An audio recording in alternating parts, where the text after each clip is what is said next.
নমস্কাৰ আজি মই আলোচনা কৰিবলৈ লৈছোঁ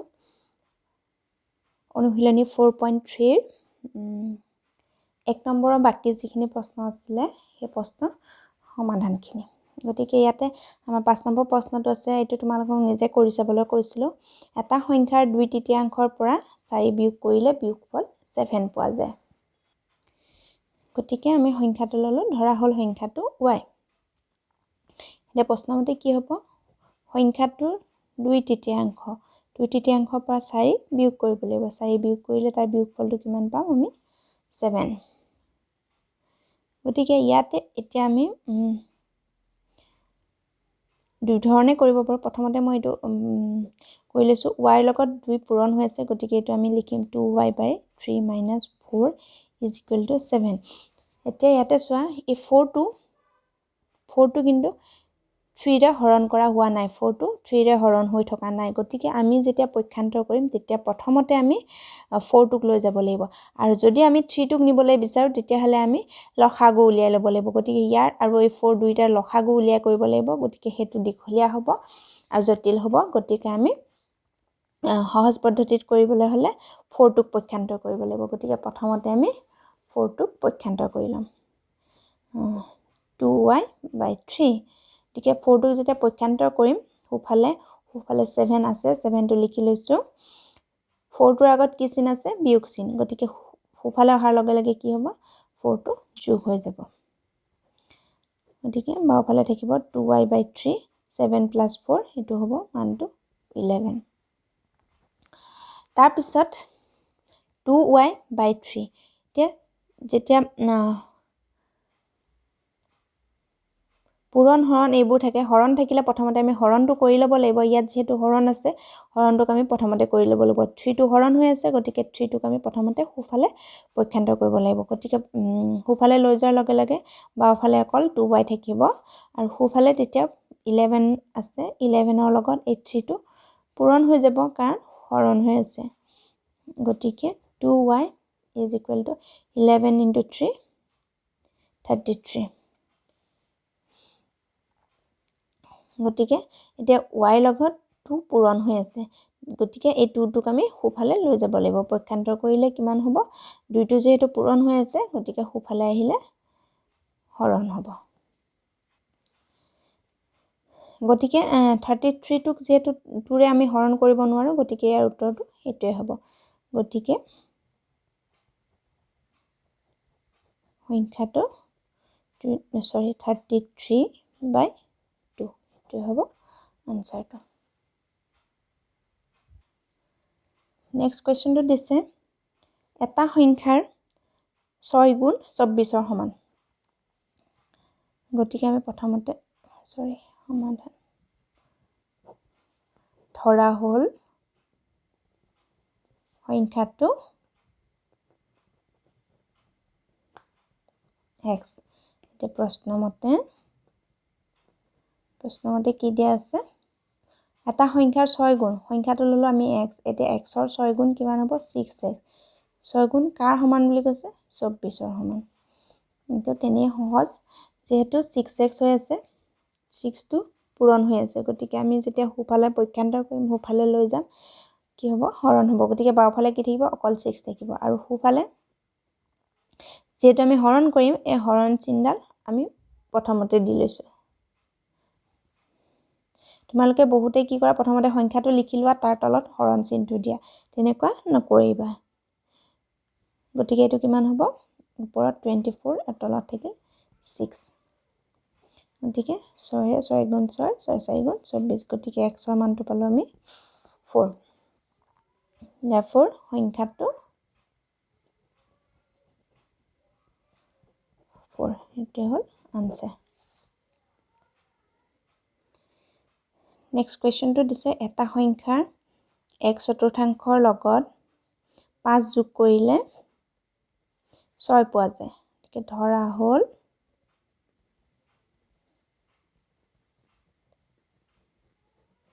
সংখ্যাটো x প্ৰশ্নমতে সংখ্যাটোৰ 1/4 সংখ্যাটোৰ 1/4 মানে 4/1 তাৰ লগত কি কৰিব লাগিব আমি 5 যোগ কৰিব লাগিব 5 যোগ কৰিলে কিমান পাম মানটো 6 পাম গতিকে এইটো আমি প্ৰথমতে x * 1 এইটো কি পাম x এ পাম তলত থাকিব 4 যোগ 5 = 6 এতিয়া আমি চালে দেখা পাম যে এই 5টো কিন্তু 4ৰে হৰণ হৈ থকা নাই যেহেতু এইটো এটা বেলেগ পদ এইটো এটা বেলেগ পদ গতিকে আমি প্ৰথমতে 5টো পক্ষান্তৰ কৰিব লাগিব গতিকে বাওফালে কি থাকিব x/4 গতিকে আমি সোঁফালে 6 আছে প্ৰথমতে আমি লিখি ল'ম সোঁফালে যেটো থাকে সেইটো প্ৰথমতে লিখি ল'ব লাগে লিখি ল'লো 5টোক যেতিয়া আমি সোঁফালে পক্ষান্তৰ কৰিম তে কিমান হ'ব -5 6 - 5 হ'ল গতিকে এইটো পালো x/4 = 6 পৰা 5 গলে কিমান থাকিব 1 এতিয়া x/4 তাৰ মানে 4টো হৰণ হৈ আছে হৰণ হৈ থাকিলে যেতিয়া আমি সোঁফাললৈ লৈ যাম তেতিয়া হলে কি হ'ব হৰণটো পূৰণ হৈ যাব গতিকে আমি x ৰ মানটো পালো 4 গতিকে সংখ্যাটো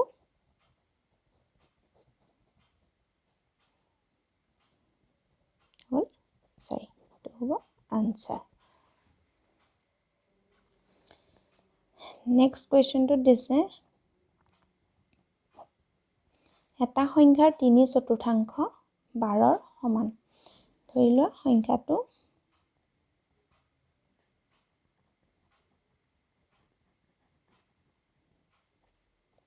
x এই প্ৰশ্ন মতে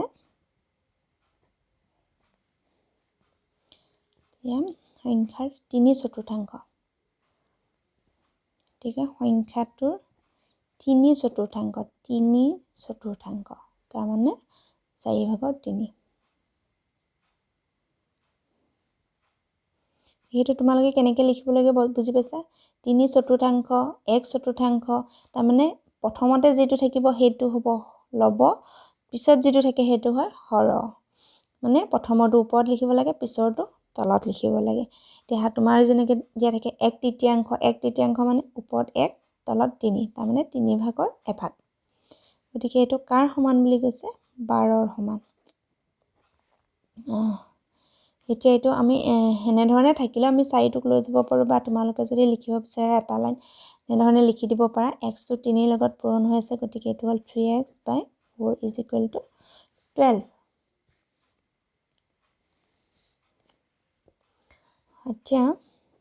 4টো হৰণ হৈ আছে প্ৰথমতে আমি হৰণটো লৈ যাব লাগিব হৰণটো যেতিয়া লৈ যাম কি হ'ব পূৰণ হ'ব গতিকে বাওফালে থাকিব 3x পূৰণ হলে কি হ'ব 12 * 4 এতিয়া 12 * 4 এইটো 48 লিখি ল'ব পাৰা আৰু নিলিখিলেও এনেকৈ থাকিলেও একো নাই এতিয়া আমি এই 3টো আমি সোঁফালে লৈ যাম 3টো পূৰণ হৈ আছে x ৰ লগত যেতিয়া সোঁফালে লৈ যাম তেতিয়া কি হ'ব হৰণ হ'ব গতিকে বাওফালে অকল x থাকিব আৰু সোঁফালে আছে 12 * 4 আছে আৰু তলত 3টো পূৰণ হৈ আছে গতিকে সোঁফালে অহাৰ লগে লগে হৰণ হ'ল গতিকে 3টো তলত আহিল এতিয়া 3য়ে কটাকটি যাব 3 × 3 3 × 4 = 12 গতিকে x ৰ মানটো পালো 4 × 4 কিমান হ'ব 16 হ'ব 16 তলতটো 1 আছে গতিকে একটো আমি নিলিখো গতিকে x ৰ মানটো পালো আমি 16 গতিকে সংখ্যাটো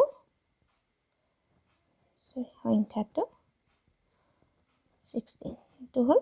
আনসার 1 নম্বৰৰ প্ৰশ্নখিনি শেষ হ'ল মই নেক্সট 2 নম্বৰটো লৈছো 2 নম্বৰ দিছে অমল ৰমেন আৰু অনুপৰ পকেটত থকা মাৰ্বলৰ সংখ্যা এনে ধৰণৰ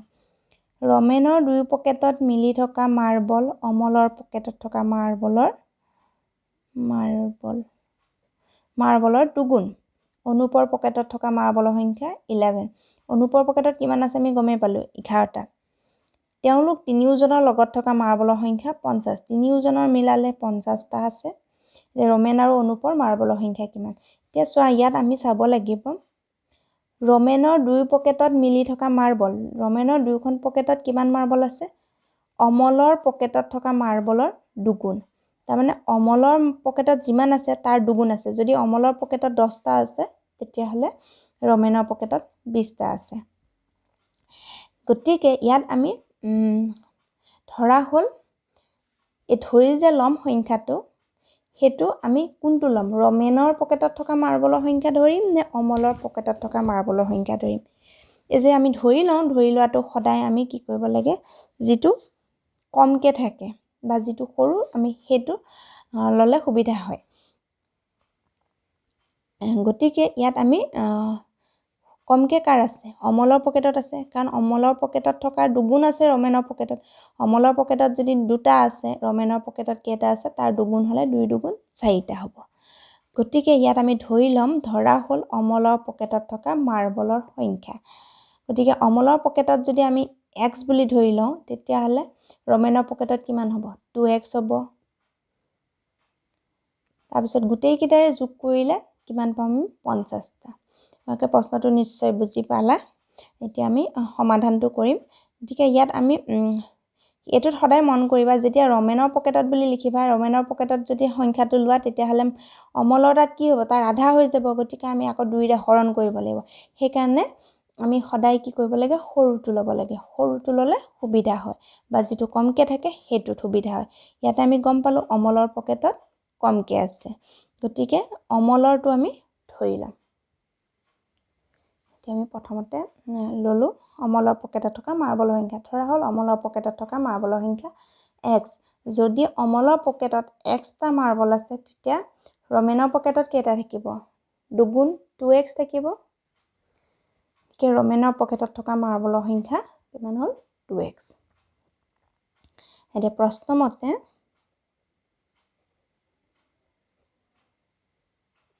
প্ৰশ্নমতে কি হ'ব এই তিনিওজনৰে আমি অনুপৰটো জানোৱে অনুপৰ 11টা মাৰ্বল আছে গতিকে অমলৰ পকেটত থকা মাৰ্বল ৰমেনৰ পকেটত থকা মাৰ্বল আৰু অনুপৰ পকেটত 11টা মাৰ্বল আছে এই গোটেইখিনি মিলালে কিমান হয় মাৰ্বলৰ সংখ্যা হয় 50টা গতিকে তিনিওটা মিলালে হ'ল 50টা গতিকে এটা আমি সমাধান কৰিব লাগিব এতিয়া চোৱা x + 2x এটা x আছে আৰু দুটা x আছে এটা x আৰু দুটা x মিলি কেইটা হ'ব তিনিটা x এইটো আমি যেতিয়া যোগ কৰো আমি সদায় চাব লাগিব সদৃশ পদৰ লগতহে আমি যোগ বিয়োগ কৰিব পাৰো বিসদৃশ পদৰ লগত যোগ বিয়োগ কৰিব নোৱাৰো তে সদৃশ পদ আৰু বিসদৃশ পদ তোমালকে নিশ্চয় জানা যেতিয়া তাৰ চলকবোৰ একে থাকে ইয়াত চোৱা ইয়াতো x আছে ইয়াতো x আছে যদি এটা x থাকে আনটো যদি x স্কয়াৰ থাকে তেতিয়াও নহব কাৰণ এটাৰ ঘাত আছে 1 এটাৰ ঘাত আছে 2 গতিকে সেই দুটা বিসদৃশ পদ সদৃশ পদ নহয়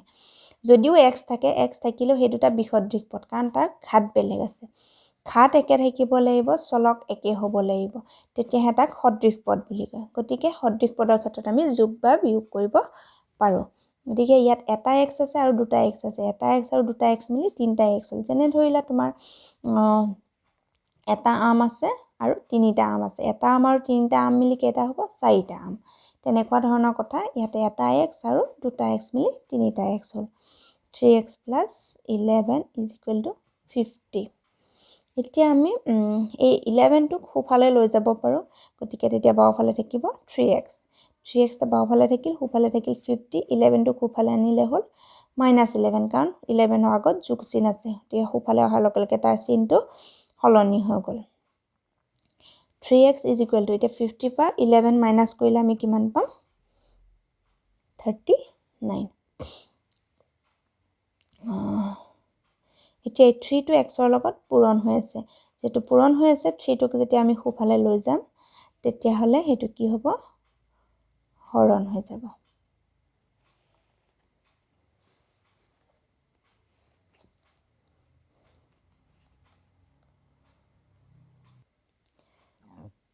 এতিয়া 3 ৰে 39 কেইবাৰ যাব 3 × 3 3 3 × 9 এই কটাকটিটোত বহুতে অসুবিধা পায় অসুবিধা মানে এটো কটাকটি মানে আসলতে আমি এটো হৰণ কৰো গতিকে 3 য়ে 3 হৰণ কৰিলে এটো এবাৰ যায় আৰু এটা এনে ধৰণে কৰি চাব পাৰা তোমালোকে 39 ক 3 য়ে হৰণ কৰিলে 3 × 3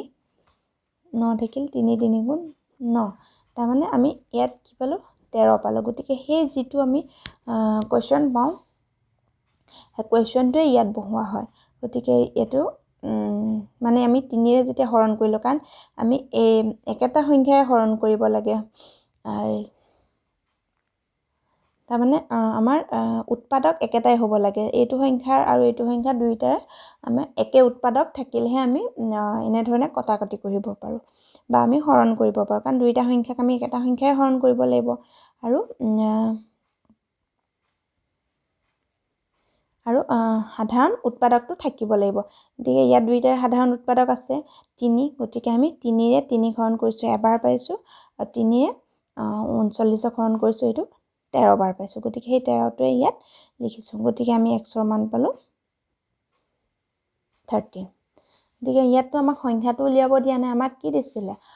ৰমেন অমল আৰু ৰমেনৰ পকেটত থকা মাৰ্বলৰ সংখ্যা গতিকে এতিয়া xটো কি আছিলে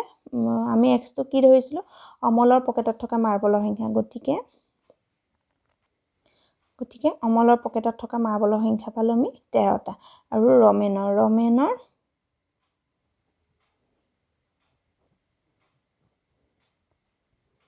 পকেটত থকা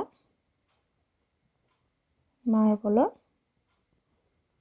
সংখ্যা তেওঁ ৰমেনৰ পকেটত কিমান আছিল টুৱাইছ x মানে 2 × x xৰ মানটো কিমান পালোঁ 13 তাৰমানে 13 দুগুণ 26টা গতিকে এইটোৱে হ'ব আনচাৰ এতিয়া তুমি তোমালোকে কৰি চোৱাচোন 26টা এজনৰ হাতত আছে 26টা এজনৰ হাতত পালোঁ আমি 13টা আৰু এজনৰ হাতত আছিল 11টা এই গোটেইকেইটা যোগ কৰিলে 50টা হয় নাই 6 3 9 9 1 10 শূন্য 8 1 2 1 3 3 4 4 1 5 50টা হৈছে তাৰমানে উত্তৰটো শুদ্ধ হৈছে নেক্সট কুৱেশ্যনটো দিছে 3 নম্বৰটোত এটা ভগ্নাংশৰ হৰ লবতকৈ 4 বেছি ভগ্নাংশ এটা ল'ব লাগিব সেই ভগ্নাংশটোৰ হৰটো লবতকৈ কিমান বেছি কৈছে 4 বেছি যদি লব আৰু হৰৰ সৈতে 1 যোগ কৰা হয় তেন্তে ভগ্নাংশটোৰ মান 1/2 হয় ভগ্নাংশটো উলিওৱা এতিয়া ভগ্নাংশটো হৰ আৰু লব দুইটাৰ সৈতে 1 যোগ কৰিব লাগিব কিন্তু প্ৰথমতে আমি ভগ্নাংশটো ল'ব লাগিব ভগ্নাংশটো কেনেধৰণে ল'ম হৰ লবতকৈ 4 বেছি কৈছে গতিকে হৰটো বেছি বুলি কৈছে তাৰমানে লবটো সৰু হ'ব হৰটো ডাঙৰ হ'ব আৰু সেইকাৰণে আমি কি ধৰি ল'ব লাগিব ইয়াত আমি ধৰা হ'ল লবৰ মানটো x বুলি ধৰি ল'ব লাগিব ঠিক আছে আমি লবটো কি বুলি ধৰি ল'ব লাগিব x বুলি ধৰি ল'ব লাগিব আমি সৰুটোক ধৰিম গতিকে লবটো ধৰি ল'লো x বুলি লবটো x হোৱাৰ লগে লগে হৰটো কিমান হ'ব হৰটো লবতকৈ 4 বেছি বুলি কৈছে গতিকে xৰ লগত 4 যোগ কৰিব লাগিব গতিকে সেইটো আমি লিখি ল'ম তো কুৱেশ্যন নম্বৰ 3 ধৰা হ'ল লবটো কিমান x ধৰিছোঁ গতিকে হৰটো হৰটো কিমান হ'ব লবতকৈ 4 বেছি বুলি কৈছে হৰটো লবতকৈ 4 বেছি গতিকে এতিয়া ভগ্নাংশটো কিমান হ'ব ভগ্নাংশটো হ'ব লবটো হ'ল x হৰটো হ'ল x + 4 এতিয়া তাৰ পিছত আমাক আৰু এটা কন্ডিশন দিছে প্ৰশ্নমতে আমাক কন্ডিশনটো কি দিছে আমি হৰ আৰু লবৰ লগত 1 যোগ কৰিব লাগিব হৰৰ লগতো 1 যোগ লবৰ লগতো 1 যোগ ভগ্নাংশটো আমি কি পালো হৰটো কি পালো লবটো কি পালো x xৰ লগত 1 যোগ কৰিব লাগিব হৰটো পালো x + 4 তাৰ লগত 1 যোগ কৰিব লাগিব যোগ কৰিলে ইয়াৰ মানটো কি বুলি কৈছে 2/1 1/2 হয় বুলি কৈছে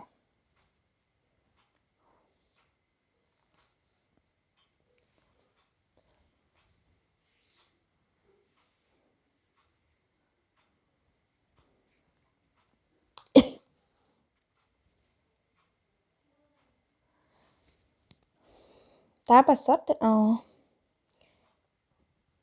এতিয়া আমি ওপৰত x + 1 আছে আমি x + 1 টো লিখি ললো এতিয়া তলত x + 1 + 4 তো 4 যোগ 1 গতিকে 4 যোগ 1 আমি এটো লিখি লব পাৰো 5 = 1/2 ইয়াতে এতিয়া যেহেতু আমি এই হৰটো আমি যদি খুফালে লৈও যাওঁ তেতিয়া হলে কি হ'ব ইয়াত x যেহেতু আছে, ইয়াত x আছে, গতিকে আমি ইয়াত আৰু যেহেতু এইটো দুভাগৰ 1 আছে, গতিকে আমি এইটোত কি কৰিব লাগিব, এইটো এটা ভগ্নাংশৰ ৰূপত আছে, এইটো এটা ভগ্নাংশৰ ৰূপত আছে, গতিকে এইটো আমি ক্ৰছ মাল্টিপ্লিকেশ্যন কৰিব লাগিব, যেনে এইফালৰ লবটোৰ লগত আনফালৰ হৰটো আৰু আনফালৰ হৰটোৰ লগত এইফালৰ লবটো পূৰণ কৰিব লাগিব। তেতিয়া তেনেধৰণে পূৰণ কৰিলে আমাৰ বাওঁফাল আৰু সোঁফাল সমান একে থাকিব। গতিকে x + 1 এইটোৰ লগত আমি এইফালৰ সোঁফালৰ হৰটো পূৰণ কৰিব লাগিব 2, মাজত সমান চিন আহিব আৰু তেতিয়া x + 5 এইফালৰ হৰটোৰ লগত এইফালৰ লবটো পূৰণ কৰিব লাগিব। এতিয়া 2টো যেহেতু পূৰণ হৈ আছে, গতিকে 2টো 2টাৰ লগতে পূৰণ হৈ আছে, গতিকে আমি x আৰু 1 দুইটাৰ লগতে পূৰণ হৈ আছে, কাৰণ এইটো আমাক গোটেইটোকে 2ৰে পূৰণ কৰা হৈছে, গতিকে আমি 2ৰে xক পূৰণ কৰিব লাগিব, 2ৰে xক পূৰণ কৰিলে পাম 2x, মাজত যোগ চিন আছে, যোগ আহিব, তাৰপিছত আকৌ 2ৰে 1ক পূৰণ কৰিব লাগিব, 2ৰে 1ক পূৰণ কৰিলে 2 × 2 = ইয়াত যেহেতু 1 আছে, 1ৰে 2টাক পূৰণ কৰিলে আমি একেটাই পাম, x × 1 পূৰণ কৰিলে আমি পাম x, মাজত যোগ চিন আছে, যোগ 1 × 5 5। এতিয়া আমি 2x আছে প্লাছ 2 আছে, এতিয়া এই 2টো যিটো ধ্ৰুৱকটোক আমি সোঁফালে লৈ যাম, 2x = ধ্ৰুৱকটোক সোঁফালে লৈ গ'লে সোঁফালে আছে x + 5, যেহেতু +2 আছে এইফালে আহিলে হ'ব -2, গতিকে বাওঁফালে থাকিল 2x = x, 5 - 2 এইটো থাকিল +3, কিন্তু আমাৰ সোঁফালে x আছে, যেহেতু আমাৰ x দুটা আছে, গতিকে আমাৰ ইয়াত xৰ মানটো এতিয়ালৈ ওলোৱা নাই, বাওঁফালে আমি যিখিনি চলক থাকে চলকটোক আমি বাওঁফালে লৈ আহিম, গতিকে xটোক আমি বাওঁফালে লৈ আহিম, গতিকে বাওঁফালে অলৰেডি 2x আছে, 2xটো লিখি লৈছোঁ, এতিয়া xটোক যেতিয়া বাওঁফালে আনিম, এইটো xৰ আগৰ চিনটো যোগ আছে, গতিকে বাওঁফালে অহাৰ লগে লগে বিয়োগ হ'ব -x = তেতিয়া সোঁফালে xটো যেতিয়া লৈ আহিলোঁ, সোঁফালে কি থাকিল, অকল 3 থাকিল, গতিকে এতিয়া হ'ব 2x - x, দুটা xৰ পৰা এটা x গ'লে কেইটা x থাকিব, এটা x থাকিব, গতিকে x = 3, x = 3 পালোঁ, xৰ মানটো 3 পালোঁ, xৰ মানটোৱে 3 পালোঁ, গতিকে আমি হৰ আৰু লব উলিয়াব লাগিব, এইফালে লিখি দিছোঁ, তোমালোকে তলে তলে কৰিবা, কাষৰ কিনাৰত নকৰিবা, গতিকে xৰ মানটো আমাৰ কি আছিলে, লব পালোঁ 3, আৰু হৰটো কি হ'ব, তেতিয়া হৰ হ'ব x + 4 আছিলে, গতিকে xৰ মানটো 3 পাইছোঁ, 3 + 4 মানে 7, আমাক উলিয়াব দিছিলে ভগ্নাংশটো, গতিকে ভগ্নাংশটো ল'ব, আমি এনেধৰণেও কৰিব পাৰোঁ, এইখিনি নিলিখাকৈও কৰিব পাৰোঁ, এইখিনি নিলিখাকৈ যিহেতু আমাক ভগ্নাংশটো উলিয়াব দিছে, আমি ডাইৰেক্ট ভগ্নাংশটো উলিয়াব পাৰোঁ, ভগ্নাংশটো x/x + 4, গতিকে xৰ মানটো আছে 3, 3 + 4, গতিকে 3, 4 + 3 7, গতিকে আমি এনেধৰণেও কৰিব পাৰোঁ, এইখিনি মানটো নিলিখিলেও হ'ব, এতিয়া যিহেতু আমাক লব আৰু হৰ বেলেগকৈ সোধা নাই, যদি সুধিলেহেঁতেন তেতিয়াহ'লে আমি এইখিনি লিখি দেখুৱাব লাগিব, যিহেতু দিয়া নাই, আমাক ডাইৰেক্ট ভগ্নাংশটো সুধিছে, গতিকে আমি ডাইৰেক্ট ভগ্নাংশটো এনেধৰণেও উলিয়াই দিব পাৰোঁ, ভগ্নাংশটো হ'ব x/x + 4, গতিকে আমি xৰ ঠাইত মানটো বহুৱাই দিছোঁ, বহুৱাই পেলাই তাৰ উত্তৰটো উলিয়াইছোঁ, গতিকে এইটো হ'ব আনচাৰ। গতিকে আজিলৈ এইকেইটা সমাধানেই কৰিছোঁ, ইয়াৰ পিছৰ ভিডিঅ'ত বাকীখিনি সমাধান দিম। Thank U.